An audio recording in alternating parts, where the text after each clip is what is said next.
Hello friends, welcome to my channel Explore with Joyita. Navaratri means 9 sacred nights.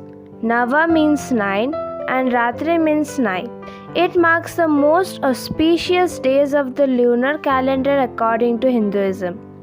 Celebrated with fervor and festivity all over North India and every Hindu community the world over, these 9 days are dedicated solely to Ma Durga, also known as Goddess Durga, and her 9 avatars. The prominent story associated with Navaratri is the battle that took place between Goddess Durga and the demon Mahishasura, who represents egotism.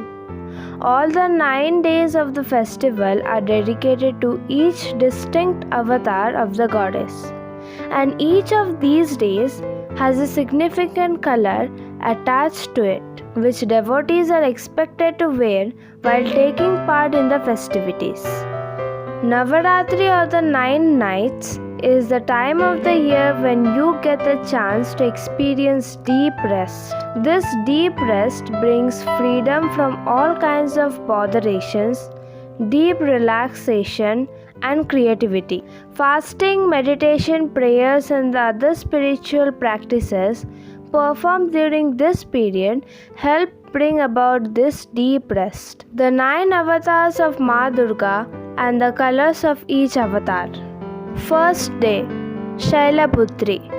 On the first day, Devi Shailaputri is worshipped. In this form, Devi Parvati is revered as the daughter of Himalaya Raja. Shaila means extraordinary or rising to great heights. The divine consciousness represented by Devi always surges from the peak. On this first day of Navaratri, we propitiate Devi Shailaputri so that we may also attain the highest state of consciousness. It is in this form that goddess was worshipped as consort of Shiva. The color of first day is red. It depicts action and vigor. Second day, Brahmacharini. On the second day, Devi Brahmacharini is propitiated. Devi Brahmacharini is the form of Devi Parvati, in which she undertook severe penance to have Lord Shiva as her consort. Brahma means divine consciousness and Achar means to behavior. Brahmacharya is the behavior or an act that is established in divine consciousness. This day is specially sacred to meditate and explore our inner divinity. She is blissful and endows happiness, peace, prosperity, and grace upon all her devotees who worship her. Filled with bliss and happiness, she is the way to emancipation or moksha. The color of the second day is royal blue, since it's synonymous with a calm yet powerful energy.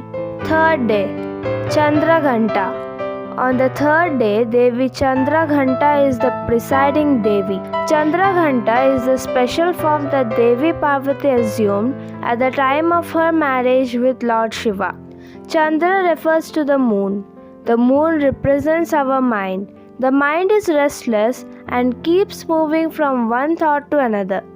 Ghanta is a bell which produces only one kind of sound always. She represents beauty and grace and is worshipped on the third day for peace, tranquility, and prosperity in life. She is the apostle of bravery and possesses great strength. The color of the day is yellow. Fourth day, Kushmanda. On the fourth day, Mother Divine is worshipped as Devi Kushmanda. Kushmanda means a pumpkin.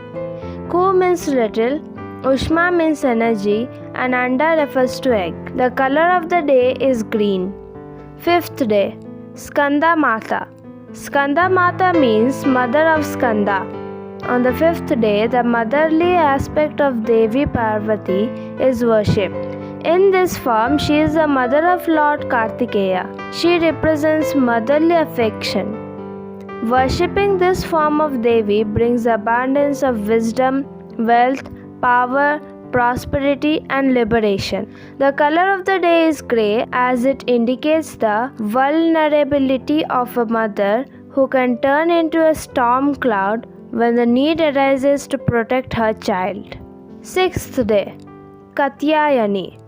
On the sixth day, Devi manifests as Katyayani. It is a form that Mother Divine assumed to annihilate the demonic forces in the universe. She was born from the anger of the gods. She is the one who slays Mahishasura. As per our scriptures, anger that supports dharma is acceptable. Devi Katyayani represents that divine principle and form of Mother Divine who is behind natural calamities and disasters.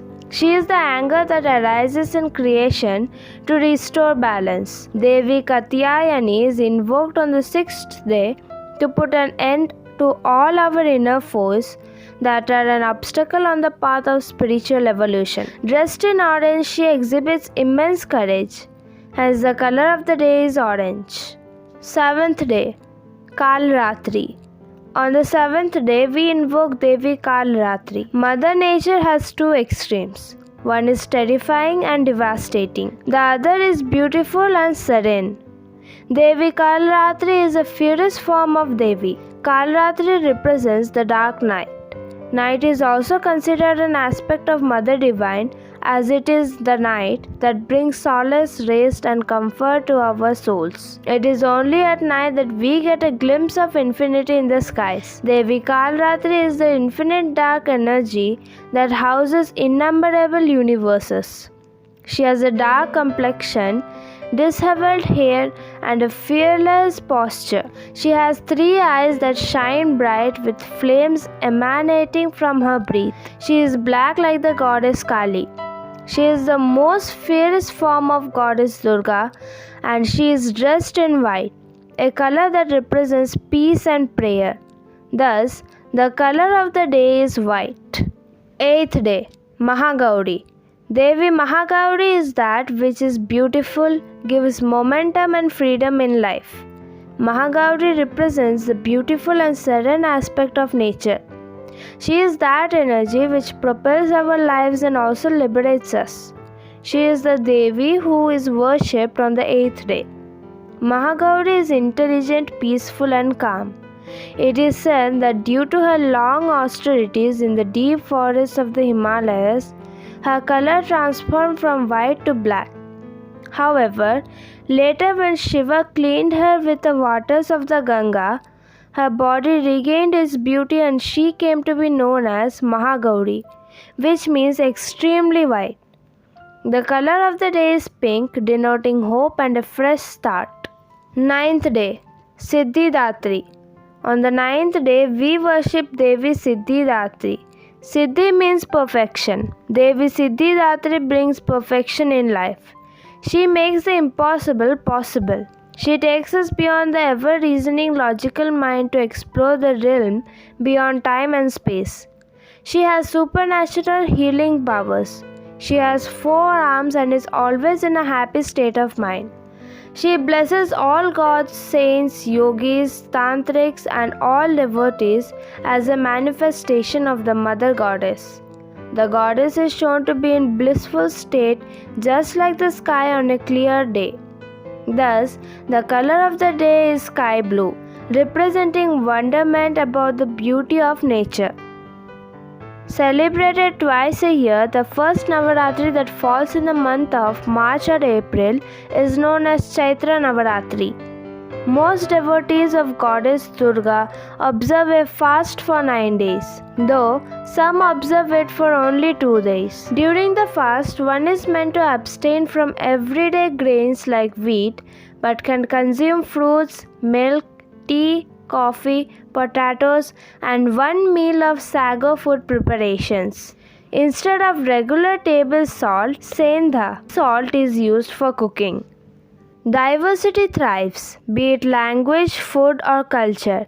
Even attires vary depending on which part of the country we find ourselves in.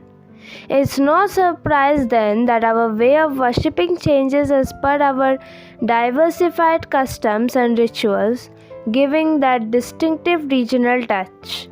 The message being conveyed in the form of worship may very well be the same, but the way of communicating that message takes on a whole different flavor. Navaratri is one such example of celebrating this very diversity. Navaratri celebration in North India. In North India, Navaratri is celebrated as the victory of Lord Rama over the evil king Ravana.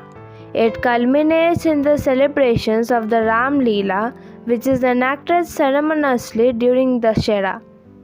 The effigies of Ravana, Kumbhakarna, are burnt to celebrate the victory of good over evil forces on the Vijayadashami day. These 9 days are filled with special pujas, yagnas, homas, fasting, meditations, silence, singing, and dancing, honoring Mother Divine, her entire creation, all forms of life, all forms of art, music, and knowledge. She is worshipped as the savior of mankind from ignorance and all forms of evil. Up north, the custom of giving gifts on Navaratri is rather common. These could be sweets, Indian clothes for both men and women, and also something useful for the house. Navaratri celebration in Western India. In Western India, particularly in the state of Gujarat, Navaratri is celebrated with the famous garba and dandiya ras dance. Garba is a graceful form of dance wherein women dance gracefully in circles around a pot containing a lamp. The word garba or garbha means womb. In this context, the lamp in the pot symbolically represents life within a womb. Besides, the garba is the dandiya dance, in which men and women participate in pairs with small decorated bamboo sticks called dandiyas in their hands. At the end of these dandiyas are tied tiny bells called ghungroos that make a jingling sound when the sticks hit one another. The dance has a complex rhythm. The dances begin with a slow tempo and go into a frenzied movements, in such a manner that each person in a circle not only performs a solo dance with his own sticks, but also strikes his partner's dandiyas in style. Navaratri celebration in Eastern India. The last 5 days of Sharad Navaratri is celebrated as Durga Puja in West Bengal and Northeast India. Devi Durga is shown with various weapons in her hand, riding on a lion. Lion signifies the dharma, the willpower, while the weapons denote the focus and severity needed to destroy the negativity in our minds. 8th day is traditionally Durgashtami, exquisitely crafted and decorated, life-sized clay idols of goddess Durga depicting her slaying the demon Mahishasura are set up in temples and other places. These idols are then worshipped for 5 days and immersed in the water or river on the 5th day. Here Navaratri is celebrated as Durga Puja, for which planning starts months in advance. These 5 days of puja are meant for rest, family, and going to different Durga Puja pandals, each with a different theme and vibe, and of course a gorgeous and life-sized idol of the goddess Durga. Some pandals are super fancy, done up with great lightning and sound, while the others are more simple and elegant. It's also the time when women take out their gorgeous Bengali saris and men dress up in kurta pajamas. But the favorite part of the puja is attending the Maha Aarti every evening with the sound of the dhol in the background. And as a result, the trance-like state is experienced. Navaratri celebration in southern India. In South, Navaratri is the time to invite friends, relatives and neighbors over to look at the Kolo, which is essentially an exhibition of various dolls and figurines. In Kannada, this exhibition is called Bombay Habba, Bommai Kollu in Tamil, Bomma Gullu in Malayalam and Bommalla Koluvu in Telugu. Navaratri is referred to as Dasara in Karnataka. Yakshagana, a night-long dance in the form of epic dramas from Puranas, are enacted during the 9 nights of Navaratri. The Mysore Dasara is celebrated with great pomp and show depicting the triumph over evil. It is observed as a state festival steered by the royal family of Mysore and their Jumbo Savari. The Ayodhya Puja is conducted in many parts of South India on the Mahanavami, ninth day, with much fanfare. Agricultural implements, all kinds of tools, books, musical instruments, equipments, machinery, and automobiles are decorated and worshipped on this day, along with the worship of goddess Saraswati. The 10th day is celebrated as Vijayadashami. It is the day of Vidyarambham in Kerala, where young children are initiated into learning. In the southern city of Mysore, Dashera is celebrated with grand processions on the streets carrying goddess Chamundi. In the end, Navaratri is really about reconnecting with something much bigger than us, and these rituals are tools that help us do that. Plus, these 9 days have been given to us to rest, rejuvenate, and connect with ourselves, which in turn help us connect better with our loved ones and celebrate life. So friends, this was my video today. I hope you all enjoyed it. If you want to get more fascinating videos like this, subscribe to my channel and don't forget to like and share. Thank you. Bye bye.